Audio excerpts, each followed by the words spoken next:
ഒരു മകൻ ഉണ്ടാകാൻ, ഒരു മകൾ ഉണ്ടാകാൻ മനസ്സുകൊണ്ട് ആഗ്രഹിക്കുമ്പോൾ പോലും, അതിനായി പ്രാർത്ഥിക്കുമ്പോൾ പോലും റബ്ബിനോട് നടത്തേണ്ട ദുആ വിശുദ്ധ ഖുർആനിൽ അമ്പിയാക്കളുടെ ദുആ വെച്ച് പഠിപ്പിച്ചില്ലയോ, വിശദീകരിച്ചില്ലയോ റബ്ബ് സുബ്ഹാനഹു വ തആല? റബ്ബി ഹബിലി മിനസ് സ്വാലിഹീൻ, അല്ലാഹുവേ ഒരു സ്വാലിഹായ സന്താനത്തെ എനിക്ക് തരണമേ.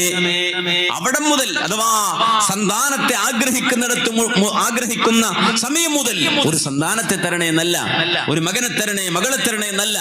റബ്ബി ഹബിലി മിനസ് സ്വാലിഹീൻ, അല്ലാഹുവേ സ്വാലിഹായ സന്താനത്തെ തരണേ.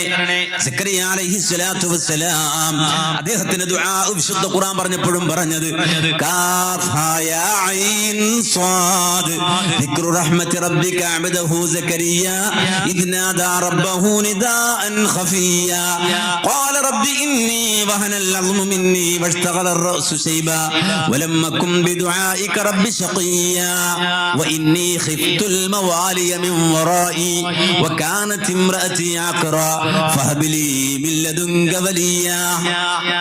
ഒരു പ്രവാചകൻ റബ്ബിനോട് ദുആ ചെയ്യാണ്, അല്ലാഹുവേ എനിക്കൊരു അനന്തരാവകാശിയെ തരണേ അല്ലാഹ്. മഹാനായ സക്കറിയ നബി ചോദിക്കുകയാണ് റബ്ബിനോട്, എനിക്കൊരു അനന്തരാവകാശിയെ തരണേ അല്ലാഹ്. അനന്തരാവകാശി എന്ന് പറഞ്ഞാൽ ഈ ദീൻ ഏറ്റെടുക്കാൻ, ഇത് പറയാൻ, ഇത് ഏറ്റെടുത്തുകൊണ്ട് സമൂഹത്തോട് ഈ ദീനിന്റെ സന്ദേശം പറയാൻ, അതുകൊണ്ട് തന്നെ ഈ ഭാരം ഏറ്റെടുത്തുകൊണ്ട് എന്റെ പിൻഗാമിയായി വരാൻ തക്കവണ്ണമുള്ള ഒരു വലിയനെ എനിക്ക് തരണേ അല്ലാഹ്. സക്കറിയ നബി റബ്ബിനോട് ദുആ ചെയ്യുകയാണ്.